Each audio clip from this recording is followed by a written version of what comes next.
सत्सङ्गत्वे निस्सङ्गत्वं निस्सङ्गत्वे निर्मोहत्वं निर्मोहत्वे निश्चलतत्वं निश्चलतत्वे जीवन्मुक्तिः पुनरपि जननं पुनरपि मरणं पुनरपि जननी जठरे शयनम् इह संसारे बहुदुस्तारे कृपया पारे पाहि मुरा.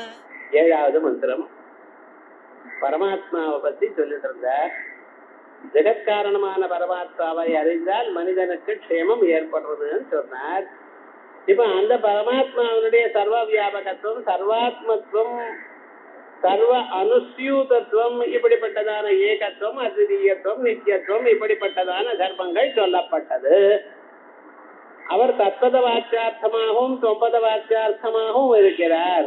தத்துவமசி வாக்கியத்தில் இருக்கிற தத்துக்கும் அவரே தான் அர்த்தம், துவமுக்கும் அவரே தான் அர்த்தம் அப்படின்னு சொல்லி அந்த தத்பதத்தினுடைய அர்த்தங்கள் விஸ்தாரமாக சொல்லியாச்சு. இப்ப தொம்பதத்தினுடைய அர்த்தம் ஜீவனாக அவர் எப்படி இருக்கிறார் என்கிறதை அவர் சொல்றார். ஜீவனாக எப்படி இருக்கிறார் என்கிறத சொல்லும் பொழுது இந்த ஜீவன் முக்கியமாக 3 குணங்களோட சம்பந்தப்பட்டிருக்கார். குணான்வய பல கர்ம கர்த்தா. இந்த காமிய கர்மாக்களை எப்பொழுதும் பண்ணிக்கொண்டே இருக்காரு. அவன் எப்ப பாருங்க இவன் இதை பண்ணினா என்ன லாபம், அதை பண்ணினா என்ன லாபம், இதுலயே ஓடுறான். நிச்சய கர்மா பண்ணிட்டு சும்மா இருக்கப்படாதோ, ஈஸ்வராத்மனமாக கர்மா பண்ணிட்டு இருக்கப்படாதோ, கிடையாது. ஏதாவது அது பண்ணினா பெனிஃபிட் வரணும் அப்படிங்கிற ஒரு எண்ணத்திலேயே சுத்தி கொண்டிருக்கார். காமிய கர்ம பல காம கர்த்தா கிருதஸ்ய தஸ்யைவ சஜோபபோக்தா. எப்பொழுது கர்மா பண்ணிவிட்டானோ இனிமேல் அவனால ஒண்ணும் பண்ண முடியாது. அதனுடைய பலம் என்ன இருக்கோ அதை அனுபவிச்சுதான் ஆகணும். தஸ்யைவ கிருதஸ்ய, எந்த கர்மாக்களை பண்ணினானோ அந்த கர்மாக்களுக்கு சஜ உபபோக்தா, அதனுடைய பலங்களை அனுபவித்துக் கொண்டே இருக்கிறார். விஸ்வரூபா, அவர் விஸ்வரூபராக இருக்கார், நானா ரூபமாக இருக்கார், அநேக உருவங்களை எடுத்துக் கொண்டிருக்கார். அதுக்கப்புறம் திரிகுண திரிவர்ப்பா, 3 குணங்கள் சத்வரஜஸ்தமோ குணங்களோடு கூடியிருக்கார். சத்துவகுணம் மேல் நோக்கி இருக்கிற காலத்துல அது பக்தி தியானம் இவைகள்லாம் பண்ணிட்டு இருக்கான். ரஜோகுணம் மேல் நோக்கி இருக்கிற காலத்துல லௌகிகமான கர்மாக்கள் இங்கே எங்கே அலைஞ்சுட்டு இருக்கான். சமகுணம் ஜாஸ்தியா இருக்கலாம், தூங்குறது, சண்டை போடுறது, மனசுக்கு கவலைப்படுறது, இப்படிப்பட்டதார குண செயல்களை பண்ணி கொண்டிருக்கார். இதனால இவனுக்கு 3 வழிகள். என்ன சார் 3 வழிகள்? ஒண்ணு, உபாசனம் பண்ணினதுனால உத்தராயண மார்க்கத்தினால பிரம்மலோகத்துக்கு போறான். இல்ல யஜ்ஞயாகாதி கர்மாக்கள் பண்ணினதுனால தட்சிணாயன மார்க்கத்துக்கு போறான். இன்னொருத்தர் போறதே இல்லை. என்னாச்சு? ஞானம் வந்தது, இதயத்துக்குள்ளேயே உண்ணா போயிட்டார். திரிவர்த்மா, இருக்கிற பரியந்தம் அஜான நிலையில இந்த பிராணங்களை பொடிச்சுட்டு இருக்கான். எந்நேரமும் இந்த பிராணனுக்கு ஏதாவது ஒண்ணு சொல்லிட்டு இருக்கணும். அப்படி பிராணாதிப சஞ்சரதி கர்மபி, இவன் பிராணங்களை அதிஷ்டானம் பண்ணிக்கொண்டு தன்னுடைய கர்மாக்கள்னாலேயே சுத்தி கொண்டிருக்கிறான். இந்த உலகத்துல இங்க பறக்கிறது, அங்கே மறுக்க வளர்றது, அங்கே மறுபடியும் வளர்ந்து பிராணனை விடுறது, மறுபடியும் இன்னத்துல பறக்கிறது, இப்படியே இருந்து கொண்டிருக்கான் அப்படின்னு ஜீவனுடைய ஸ்வரூபம் இங்க சொல்லப்பட்டது. ஏதாவதா தத்பதார்த்தா உபவர்ணிதா. ஏதாவதா இதுவரைக்கும் தத்பதார்த்தா, தத்துவமசிங்கிற வாக்கியத்தில் இருக்கக்கூடியதான தத்து எனக்கூடியதான சொல்லுக்கு பொருளாக பரமாத்மாவை சொன்னோம். அதா பிறகு இதானீம் இப்பொழுது தொம்பதார்த்தம் உபவர்ணயிதும், தொம்பதார்த்தத்தை எடுத்து சொல்வதற்காக உத்தரே மந்திரா மந்திரா பிரசூயந்து, மேல இருக்கக்கூடியதான மந்திரங்கள் ஆரம்பிக்கப்படுகின்றன. பலார்த்தஸ்ய கர்மணா கர்த்தா, அந்த ஜீவன் என்ன பலார்த்தமான கர்மாக்களை தான் பண்றான். ஏதாவது பண்ணிதான் நமக்கு லாபம் உண்டா, இதனால ஏதாவது சம்திங் ஒண்ணுக்கு வரலாமா, இப்படியே அவருடைய ஜன்மா போறது சார். பலார்த்தஸ்ய கர்மணா கர்த்தா. பிறகு கிருதஸ்ய கர்ம பலஸ்ய, தான் எந்த கர்மா பண்ணினானோ அதுக்கு ஏதாவது பலம் வந்ததுன்னா உபபோக்தா, அது வேண்டான்னு அவனால சொல்ல முடியல, அனுபவிச்சுதான் ஆக வேண்டியதா இருக்கு. நல்லதா இருக்கட்டும் கெட்டதா இருக்கட்டும். சயேவ உபபோக்தா, அந்த ஜீவஸ்தா விஸ்வரூபா நானா ரூபா காரியகரண உபசிதத்வாத், அவருடைய உருவங்கள் இந்த ஸ்தூல சரீரத்தினால மாறி இருக்கு. உள்ள இருக்கிற ஜீவன் சைதன்யம் ஒரேதான் எல்லாம் இருக்கும். ஆனா அந்த ஸ்தூல சரீரம் எப்படி எப்படி மாறி இருக்கோ அதுக்கு தகுந்தா போல. ஒரு வீட்டில் இருக்கக்கூடியதான அண்ணன் தம்பிகளே ஒருத்தரை பார்த்தா இன்னொருத்தர நமக்கு ரெக்கக்னேஷனே வர மாட்டேங்குது. என்ன சொன்னார்? அது அப்படி இருக்கு. அவாவா எப்படி சாப்பிட்றாளோ எப்படி பழகிறாளோ அப்படி. ஒருத்தர் யோகம் பண்ணுவார், சரீரம் நன்னா இருக்கும். ஒருத்தர் சாதாரணமா இருப்பார், சரீரம் ஒரு மாதிரி இருக்கும். ஆனா உள்ள இருக்கிற சைத்தன்யம் உள்ளதான் இருந்தாலும் வெவ்வேறு விதமாக நடப்படுறார். திரயः சத்வாதயः குணः குணாः அஸ்ய இதி த்ரிகுணः. அவருக்கு சத்வகுணம், ரஜோகுணம், தமோகுணம் எனக்குடையதான 3 குணங்கள் இருக்கிறதுனால அவருக்கு திரிகுணன் என்று சொன்னேன். பிறகு திரயः தேவயானாதயः மார்கபேதாः அஸ்ய இதி த்ரிவத்மா. தேவயானம், பித்ரயானம், ஒரு யானமும் இல்ல, அப்படி 3 யானங்கள். திரிவர்த்மா தர்ம அதர்ம ஞான மார்க்க பேதாஸ்ய.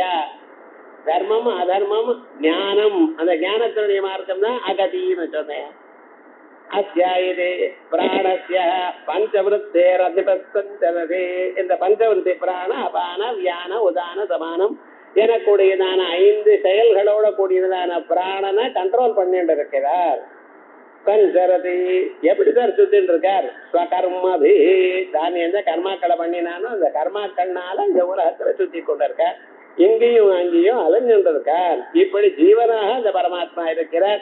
குணன்வயோய பல கர்ம கர்த்தா கிருதஸ்ய தஸ்யைவ சஜோபபோக்தா சவிஸ்வரூபா திரிகுணத்ரிவர்த்மா பிராணாதிபத் சஞ்சரதி ஸ்வகர்மபி.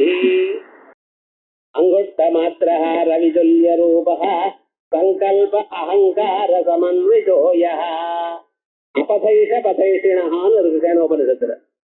அபதைஷ பதைஷிண, மார்க்கம் இல்லாத இடத்துல மார்க்கத்தை தேடிட்டு இருக்கா. எப்படி ஆகாசத்துல பட்சிகள் போறா போலையும் அப்படின்னு அதை தேடுறதுனால ஜலே வாரித ரஸ்யதா, ஜலத்துக்குள்ள அந்த மீன் எப்படி போறதோ அந்த வழியில இருக்கு அப்படின்னு வசுதா இங்க மார்க்கம் இல்லைங்கிறது அப்படி சொல்லிட்டு. ஆனா அபதே பதைஷிணான்னு இருக்கு. அதனால அடுத்த மந்திரம் அங்கொட்ட மாத்திரோ ரவிதுல்ய ரூபா சங்கல்பார் அகங்கார சமன்விதோய புத்தேர் குணேன ஆத்மகுணேன செய்வ கியாராக்கிர மாத்திரோ கவரோபி திருஷ்டா. அடுத்த மந்திரம். இந்த மந்திரம் எல்லாம் சூத்திர பாஷ்யத்துல 2-3 இடத்துல கோட் பண்ணியிருக்கார். இந்த ஜீவனுடைய சைஸ் என்ன? அங்கொட்ட மாத்திரா, நம்ம கட்டவரில் இருக்க அந்த சைஸ். ரவிதுல்ய ரூபா, எப்படி இருக்கார் சார்? சூரியன் எப்படி ஒழிக்கிறாரோ அப்படி ஒழிச்சுட்டு இருக்கு. சங்கல்ப அகங்கார சமன்விதோய, எந்த மனுஷனும் ஏதோ சங்கல்பம் பண்றான் சார். காலம் 2 இங்க போகணும் அங்கே போகணும், இன்னைக்கு 1000 காயத்ரி ஜபம் பண்ணணும், இன்னைக்கு ஏதாவது வெள்ளிக்கிழமை ஏதோ ஸ்தோத்திரம் படிக்கணும், இப்படி ஏதோ சங்கல்பம் பண்ணிக்கிறான். சங்கல்பம் நிறைவேறினா வெறும், நிறைவேறாத போனாலும் போகும். நிறைய சங்கல்பங்கள்லாம் மத்திய சங்கல்பமா போறது. என்ன பண்றது? ஏன்னா பாபம் பண்ணியிருக்கானே, ஆனா சங்கல்பம் மட்டும் பண்றான். அகங்கார, நான் என்ன பண்ணணும் அப்படின்னு அகங்காரம் இருக்கு. இதோட கூடி இருக்கார். புத்தர் குணேன ஆத்ம குணேன செய்வா, இந்த புத்தி நிலையிடம் காமல் சங்கல்பம் விசிகிச்சா ஸ்ரத்தா அஸ்ரத்தா எத்தனை கவலைகள் துன்பங்கள் இவைகளோட சேர்ந்து இவன் ஆத்ம குணேன செய்வா, தானும் ஞான ரூபமா இருக்கான், சுவப்பிரகாசமா இருக்கான். இவளோட ஆராக்கிர மாத்திரோ கெவரோ பிதிருட்டா, இவன் எப்படி இருக்கார்? ஆராக்கிர மாத்திரா. அந்த ஜீவனுடைய சைஸ் என்ன சார் அப்படின்னு பார்த்தேன்னா, இந்த தார்குச்சி இருக்கு பட்சல, தார்குச்சின்னா இந்த குதிரை வண்டி ஓட்டுறவன், அந்த குதிரையானது வேற மார்க்கத்துல போனா அது தனியா சரியான வழியில செல்லணுங்கிறதுக்காக ஒரு ஊசி மாதிரி ஒண்ணு ஒரு கட்டையில குத்தி வச்சிருப்பான். அது எப்பாவது இந்த பக்கம் போச்சுன்னா அது ஒரு குத்து குத்துவான், அப்ப ஒழுங்கா போகும். அப்படி அந்த தார்குச்சிக்கு தோத்திரம்னு பேரு. தோத்திர வேத்திரைக்க பாடைய ஜாதிங்கிறால அதுதான். அதே மாதிரி இந்த தார்குச்சி வச்சிருப்பார். அதனுடைய நுனியில இருக்கக்கூடியதான இரும்பு நுனி இருக்கு பதில, அந்த நுனி ஆராக்கிர மாத்திர, அவ்வளவுதான் சைஸா.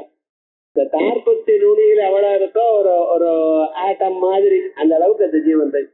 அதனாலதான் அவன் இந்த சரீரத்துக்குள்ள இருக்கிற எல்லா நரம்புலையும் போயிட்டு போயிட்டு வரான். அது எப்படி இருக்க? ஒரு அட்டாமிக் சைஸ், ஆட்டம் மாதிரி சின்னதான சைஸ். ஆராக்கிர மாத்திரோ செவரோ பிதிருட்டா, அவர் அதை விட சின்னதாக இருக்கிறதாக யோகிகள் பாக்குறான். அந்த மனசனுடைய சைஸ் அவ்வளவு சின்னதா இருக்கு அப்படின்னு. அங்குஷ்ட மாத்திர இது அங்குஷ்ட மாத்திர அங்குஷ்ட பரிமித ஹிருதய சுஷித அபேட்சய.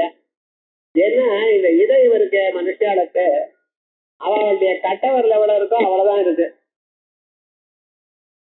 ரொம்ப நீளமா இருக்கிறவாளுக்கு எவ்வளவு கட்டவரலோ அவளுடைய இதயமும் அப்படிதான் இருக்கு. குட்டையா இருக்கிறவாளுக்கு எவ்வளவு இருக்கோ இதயமும் அவ்வளவுதான் இருக்கு.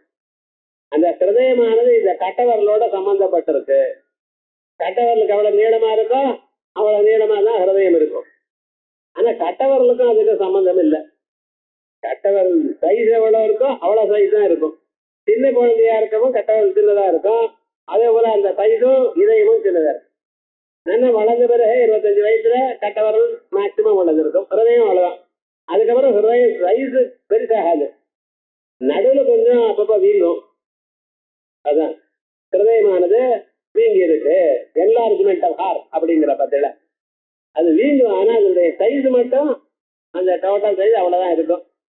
ஆனா கட்டவரில் கட் பண்ணிட்டா ஹிருதயம் ஒன்றும் ஆகாது. ஏன்னா ஏகலவியனுக்கு கட்டவரில் கட் பண்ணி கொடுத்துருக்கான். கேட்டா துரோணாச்சாரியார் கொடுத்துருக்கான். ஹிருதயம் ஒன்றும் ஆகல. விவகாரம் என்ன, அதனுடைய சைஸ் தான் இவ்வளவு.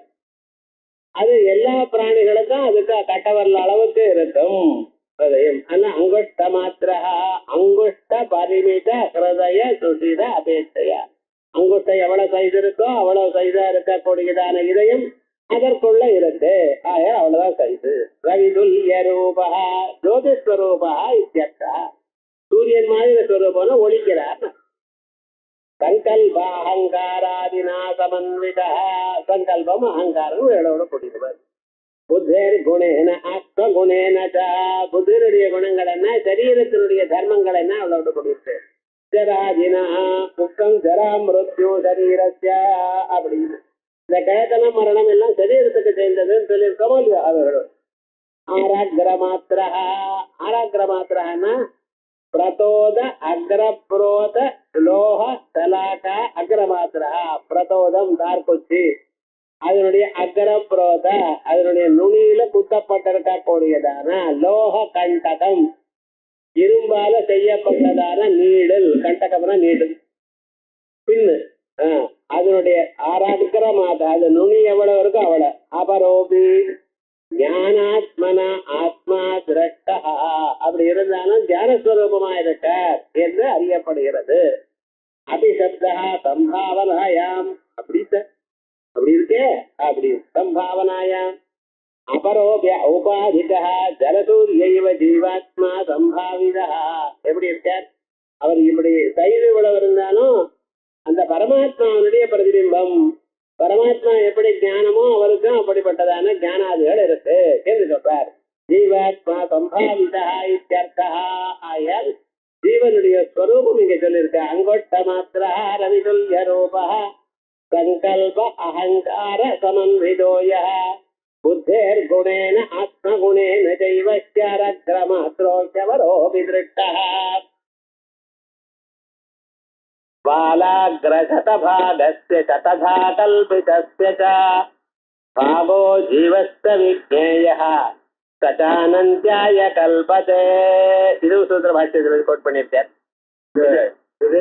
ஜீவாத்மாவா பரமாத்மாவா? ஹிருதயத்துல இருக்கிறது சைத்தன்யம். அது மனசுங்கிற உபாதியோட கூடியிருக்கிற பகுதிக்கு ஜீவன் பேர். மனசுல ரிஃப்ளெக்ஷனா இருக்கக்கூடியதான ஒரு பாகத்துக்கு, மனசோட சேர்ந்து இருக்கிற பாகத்துக்கு ஜீவன் பேரு. மனசோட சேராம இருக்கிற பரமாத்மாவும் இங்க இருக்க. அதனால பரமாத்மாவும் இதுல இருக்க. இந்த ஜீவனுடைய சைஸ் என்ன அப்படிங்கிறது ஆராக்கிற மாத்திரம்னு பார்த்தோம்.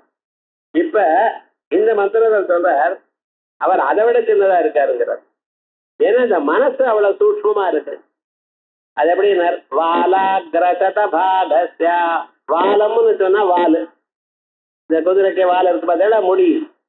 அந்த ஒரு முடியினுடைய நுனியை எடுத்து அந்த நுனியை 100 வெட்டுணும்.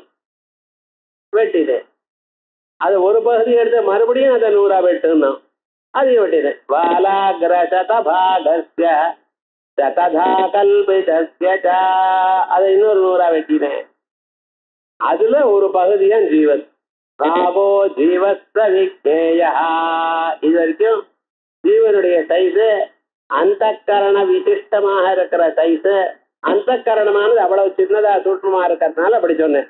ஆனா சச்சானந்தியாய கல்பதே அப்படின்னு இந்த 4வது பாதம் அவரே அனந்தமான பரமாத்மா அப்படின்னு சொல்லு. இவ்வளவு சின்னதா இருந்தாலும் அந்த உபாதியை நீக்கிவிட்டோன்னா அவரே பரமாத்மா ஆயிட்டார்.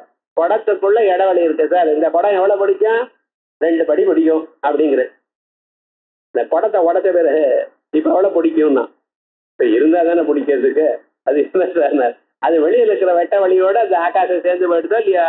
அதே போல இந்த ஜீவனானவன் மனசுங்கிறதுனால பரிச்சின்னனா இருக்கும் பொழுது, லிமிட்டெட் பை மைண்ட் இருக்கும் பொழுது, அந்த மனசு அவ்வளவு சின்னதா இருக்கும் பொழுது அது ஜீவன் என்றும் சின்னவருக்கும் சொன்னோம். இப்ப இந்த மனசு போறதுமே வித்தியதே ஹிருதய கிரந்தி அப்படின்னு மனசு எப்ப போயிடுதோ அப்ப ஆனந்தியாய கல்பதே, அனந்தனான பரமாத்மாவோட ஆயிட்டார். அப்படி இப்ப புனரபி திருஷ்டாந்தாந்தரேண தரிசயதி, மற்றொரு திருஷ்டாந்தத்துல சொல்றார்.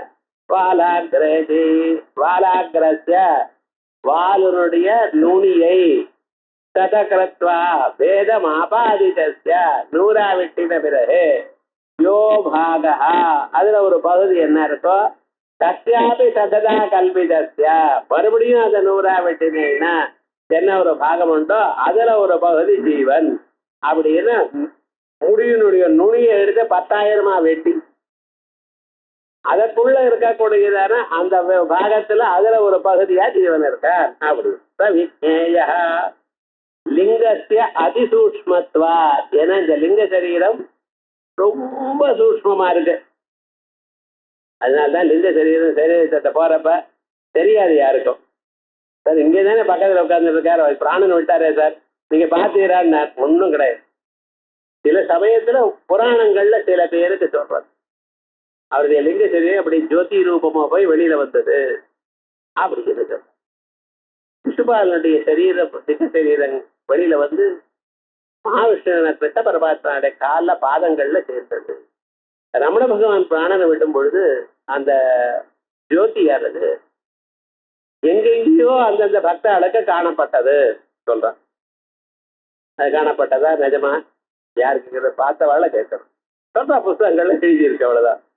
சில சமயத்துல அப்படி காணப்படுறதுன்னு சொல்றா. பக்தி அதிசயத்தினால ஏற்பட்டு இருக்கலாம். ஆனா லிங்க சைஸ் என்னடா அது யாருக்கும் கண்ணுக்கு தெரியாது. அதை ஒன்னும் நிரோதம் பண்ணாது. பெரிய பெரிய சேஃப் ரூம்ல போட்டு வச்சாலும் அது அப்படியே வெளியில போயிட்டு சார். கிளாஸ் ரூம்ல வச்சிருந்தாலும் டாக்டர் பார்க்கணும் போயிட்டாரு சார் சாரியும் பாரு அவ்வளவுதான்.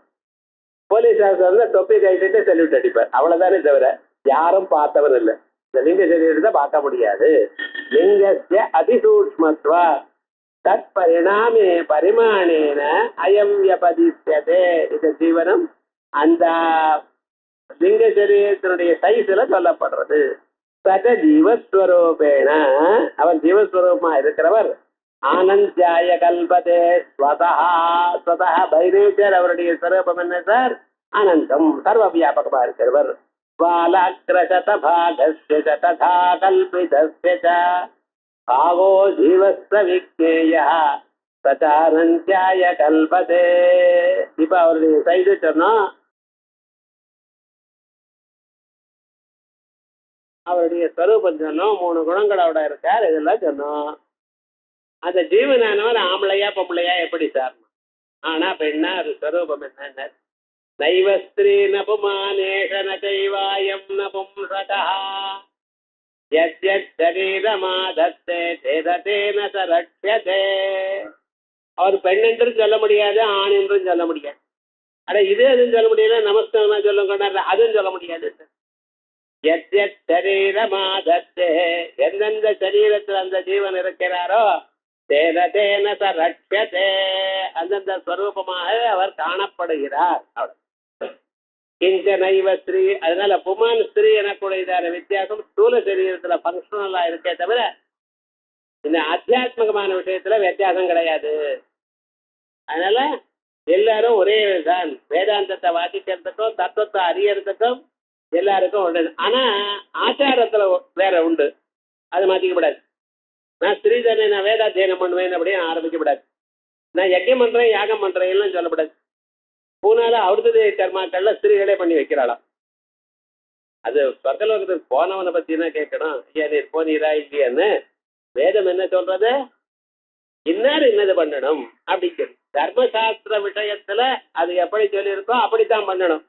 ஆனா அத்தியாத்ம விசாரத்துக்கு மோட்சத்தை அடையறதுக்கு புமான் ஸ்ரீ எனக்குடையதான வித்தியாசம். புமான் ஸ்ரீ எனக்குடையதான வித்தியாசம் தர்மசாஸ்திரத்துல உண்டு, ஆச்சாரத்துல உண்டு. ஆனா வேதாந்தத்துல ஆத்ம தத்துவத்தை அறிவதற்கோ மோட்சத்தை பெறுவதற்கோ ஞானத்தை அடைவதற்கோ வித்தியாசம் இல்லை. என்ன படிக்கிறான். அதுக்காகத்தானே அவ படிக்காதவாளுக்கு அதிகாரம் இல்லாதான சதுர்த்த வர்ணாளுக்கு கூட இது தெரியணுங்கிறதுக்காகத்தானே வியாசாச்சாரியர் பாரதத்தை எழுதினார். பாரதம் பஞ்சமோ வேத ஸ்ரீசூத்ரத்விஜ பந்தூனாம் சயீன ஸ்ருதி காச்சரா இது பாரதமாச்சானம் கிருபயா முனிநாகிருதம் அப்படின்னு மனுஷனா இருக்கிறவன் எல்லோருக்கும் ஆத்ம தத்துவத்துல அதிகாரம் உண்டு. அவன் எப்படி அதை அறிந்து கொள்ளணுங்கிற தர்மசாஸ்திரத்துல வித்தியாசம் இருக்கலாம். ஆனா பகவான அடையத்துல எல்லாரும் ஒண்ணுதான். ஏன்னா அந்த பரமாத்மா குமானாகவும் ஸ்ரீனாகவும் நம்சுகனாகவும் எப்படி எப்படி இருக்கார். நைவ ஸ்ரீதி ஸ்வதஹ அத்விதீய அபரோட்ச பிரம்மாத்ம ஸ்வபாவத்வாத் ஸ்வதஹ அத்விதீயமான அபரோட்சமான நான் என்று அறியக்கூடியதான ஒரு ஸ்வரூபமா இருப்பதனால் அவர் நைவ ஸ்ரீன புமான் நயேஷா. இவர் ஸ்ரீனும் சொல்ல முடியல, புமான்னு சொல்ல முடியல. அந்தந்த சரீரத்துல இருந்து அந்தந்த பேரோட வளர்க்கிறார். நைவ சாயம் ந பும்சகா, அதே போல நபும்சகனாகவும் இல்லை. எத்யத் ஸ்ரீ சரீரம் புருஷ சரீரம் நபும்சக சரீரம் வா அதத்தே எந்தெந்த கிராஸ் பாடி அதுக்கு தகுந்தா போல அவருக்கு கிடைக்கிறதோ எடுத்துக்கொள்கிறாரோ தேன தேன சவிஜாத்மா லட்சியதே சம்ரட்சியதே, அந்தந்த விதமாகவே அந்த விஞ்ஞானாத்மா காப்பாற்றப்படுகிறார். தத்தத் தர்மான ஆத்மனே அத்தியஸ்யமான ஒரு ஜீவன் நான் புமானுங்கிறான். ஏண்டா நான் புமான் சரீரத்தை நான் நினைக்கிறேன், அவ்வளவுதான். ஒரு ஸ்திரீ சரீரத்தை நான் நினைக்கிறவன் நான் ஸ்திரீங்கிற, அவ்வளவுதான். அபிமன்யதே ஸ்தூலோகம், அதே போலயே நான் குண்டா இருக்கேன், நான் ஒல்லியா இருக்கேன், நான் புமானா இருக்கேன், நான் ஸ்திரீயா இருக்கேன், நான் நம்புதகரா இருக்கேன், அப்படி எல்லாம் அவனவன் நினைக்கிறான். வசுதா உள்ள இருக்கிற சைத்தன்யத்துக்கு இந்த சரீரத்தோட சம்பந்தம் இல்லை. எந்த சரீரம் இருக்கோ அதுக்கு தகுந்த சங்கல்ப ஸ்பர்சன திருஷ்டி மோகை கிரசம்பதிருஷ்டியாச்ச ஆத்ம விவருத்தி ஜன்மா கர்மானுகான்யனுக்ரமேண தேஹே ஸ்தானேஷு ரூபாணி அபிதம் பிரபத்யதே. சங்கல்ப ஸ்பர்சன திருஷ்டி மோகை, இந்த உலகத்துல இப்படி இருக்கானா சங்கல்பத்தினாலையும் நான் இப்படி ஆகணும் அப்படி ஆகணும் இந்த தன்னையே தான் பிளான் பண்ணிக்கிறான். வாழ்க்கையில நான் ஒரு பெரிய இண்டஸ்ட்ரி வைக்கணும், நம்பர் 1 இருக்கணும் அப்படிங்கிறான். ஒருத்தன் என்னடா பண்ண டாக்டர் ஆகணுங்கிறது, ஒருத்தன் நான் வக்கீல் ஆகணுங்கிறான், ஒருத்தன் நான் போலீஸ்காரன் ஆகணும்னா. ஏன்னா யார் வந்தாலும் ஸ்டாப்னு காமிச்சிருவேன், நின்றுதான் ஆகணும் அவன் அப்படிங்கிறான். அவனுக்கு என்ன சங்கல்பம் பண்றானோ என்னமோ தெரிய மாட்டேங்குது. பர்சன அதுக்கு போல அதை கையாளுவது, திருஷ்டி அதுல தீவிரமான எண்ணத்தை வச்சுட்டு இருக்கிறது, இப்படி மோகை கிராசம்புத்தியா அதுக்கு தகுந்த போல ஆகாரத்தை சாப்பிடுறது, அம்பு தீர்த்தத்தை சாப்பிடுறது. இப்படி இவன் ஆகாரம் தீர்த்தம் இவைகள்ல எங்கெங்க உட்கொள்கிறானோ அது போலத்தான் இவனுடைய புத்தி போறது. கிராசம்புத்தி விருஷ்டியா ஆத்ம விவருத்தி ஜன்மா, அதனால அவன் தான் நினைத்ததான ஒரு செயலை அவன் அடைய முடிகிறது. கர்மானுகானி அனுக்கிரமேண தேகி, கர்மானுகானி கர்மாக்கு தகுந்த மாதிரி அவருடைய கர்மாவுக்கு தகுந்த போல அனுக்கிரமேண ஸ்டெப் பை ஸ்டெப் தேகி தானேஷு ரூபாணி அவிதம் பிரபத்தியதே, அந்தந்த நிலைகளில் அந்தந்த இவன் நினைத்ததான உருவங்களை அடைகிறான். இந்த ஜீவன் தன்னுடைய முயற்சியினாலேயும் தன்னுடைய ஆச்சாராதிகளாலேயும் தான் நினைத்ததான பதார்த்தத்தை அடைகிறான். ஏன தரே அசௌ சரீராணி ஆதத்தே, இவருக்கு புமான் சரீரமோ ஸ்ரீ சரீரமோ அல்லது இன்னொரு சரீரமோ அழகான சரீரமோ இல்ல நீளமான சரீரமோ குட்டையான சரீரம் எப்படி சார் வந்தது?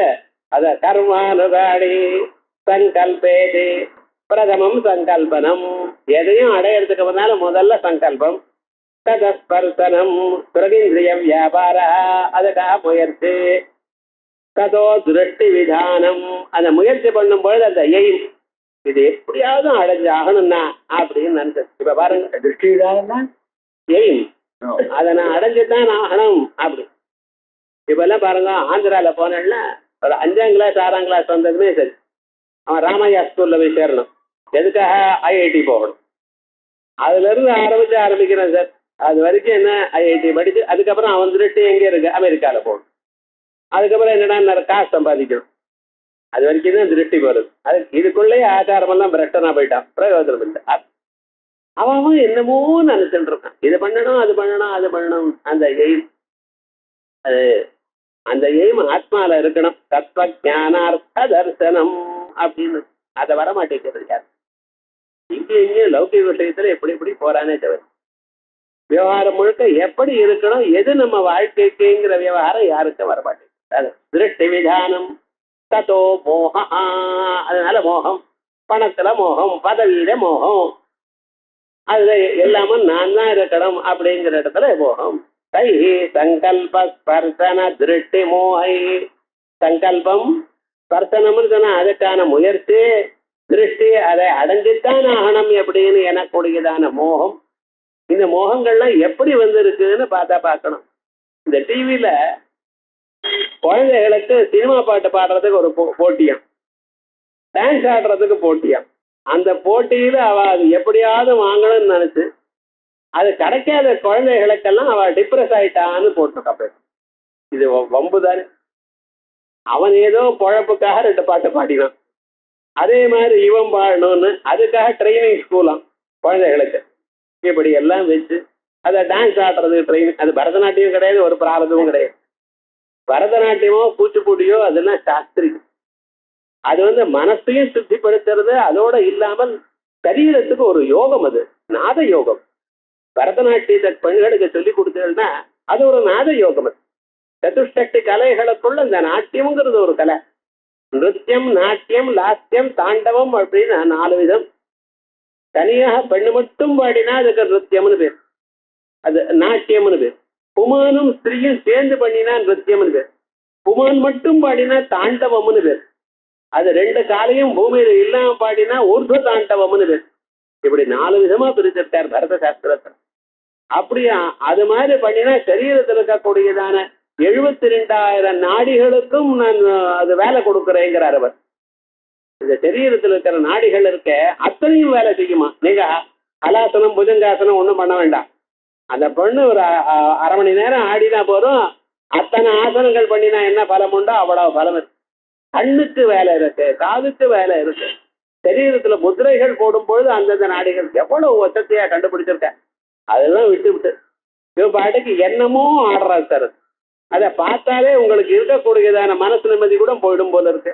அதுக்கு ஸ்பெஷல் ட்ரைனிங்கிறான், ஒண்ணும் தெரியல. இதான் மோகம்ங்கிறார் ஆச்சாரியர்.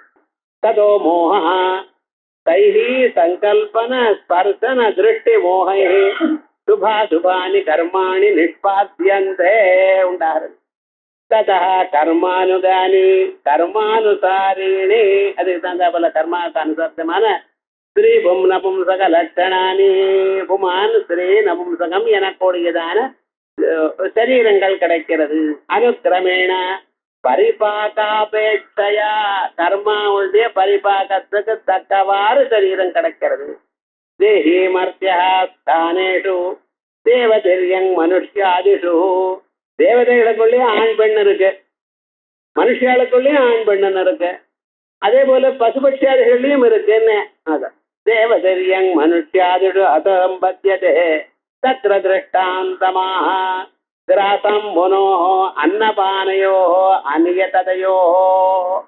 எவ்வளவு ஆகாரம் சாப்பிடுறேன், எதை தீர்த்தத்தை சாப்பிடுறேன், அது மாதிரி அநியதையோ விருஷ்டி ஆசேதனம் நிதானம் ஆத்மனா. அதே போலயே இது எந்த அளவுக்கு நீங்க உட்கொள்கிறீர்களோ அது எவ்வளவு உபயோகப்படுறதோ ஆசேதனம். ஆசேதனம்னு இந்த சரீரத்துல எவ்வளவு உபயோகப்படுறதோ அப்படி. சரீரஸ்ய விருத்தி ஜாயதே. அதுக்கு தகுந்தா போல சரீரமானது வளருகிறது. யதா தத்வதித்யர்த்தா, எப்படியோ அது மாதிரி. அதனால சங்கல்ப ஸ்பர்சன திருஷ்டி மோகை கிராசம்புத்தி விருஷ்டியாச்ச ஆத்ம விவருத்தி ஜன்மா. ஆத்மான சரீரம், சரீர விவருத்தி ஜன்மா. கர்மானுகானி அனுக்கிரமேண தேஹி தானேஷு. தேவலோக மனுஷலோக சிறிய காதுகள்ல தானேஷு ரூபாணி அபிதம் பபத்யதே. स्थूलानि सूक्ष्माणि बहूनि चैव रूपाणि देहि स्वप्ने स्मृणोति. கிரியா குணைர் ஆத்மகுணைச்சேஷாம் சம்யோக ஹேது அவரோபிதிருஷ்டா. அதனால் சில பேர் குண்டாருது, சில பேர் ஒல்லியாருது, சில பேர் ரொம்ப நீளமா இருக்கிறது, சில பேர் ரொம்ப குட்டையா இருக்கிறது. இதை பத்தி கவலையே படப்படாது. இது ஜன்மாந்தரத்துல பண்ணினதான கர்மாவுடைய ஒன்று. லோகத்துல யாராவது ஒரு குரூபியா இருக்கிறவளை பார்த்தேன்னா நம்ம என்ன பண்ணணும்? இவன் ஜன்மாந்தத்துல என்ன பாபம் பண்ணியிருக்கானோ இப்படி இருக்க அப்படின்னு நினைக்கப்படாது. சர்வலட்சண லட்சண்யோ லட்சுமிவான் சமிஜய அப்படின்னு பகவான ஸ்தோத்திரம் பண்ணு. ஆகையால் ஒரு குரூபியை பார்த்தா அது மகாபாபின்னு நம்ம நினைக்கப்படாது. அவளுக்கு நல்லது வரணும் அப்படின்னு பகவான் சர்வாலங்கார பூஷணா இருக்கக்கூடியதான பகவான் நினைக்கணும்னு சொல்றது. அதே போலயே மகா லாவண்ய சேவதி அம்பாளை நினைக்கப்படும். உலகத்தில் இருக்கக்கூடியதான எல்லா விதமான அழகும் ஒரு இடத்துல சேர்த்து வச்சா எதுவோ அதான் அந்த ஸ்வரூபம். அப்படி லோகத்துல குரூபாளை பார்த்து வெய்யப்படாது. கண்ணு இல்லாதவன் முண்டி முடம் இவெள்ள பார்த்தா பகவானை நினைக்கணும், அவனுக்கு நல்லது ஏற்படணும். அப்படிதான் தர்மசாஸ்திரம். ஆகையால் சர்வதா சர்வகாலம் பகவத் சிந்தனையோடு இருந்தா தான் இந்த ஜீவன் சேமத்தை அடையலாம் அப்படிங்கிறத. அடுத்த இந்த ஸ்தூல ரூபாதிகள்னா அந்த பரமாத்மா அவனுடைய இவன் ஜன்மாந்தர பண்ண கர்ம வசமாக இவனுக்கு ஏற்பட்டது அப்படின்னு சொல்றது. இதெல்லாம் இந்த மந்திரத்துடைய அர்த்தம்.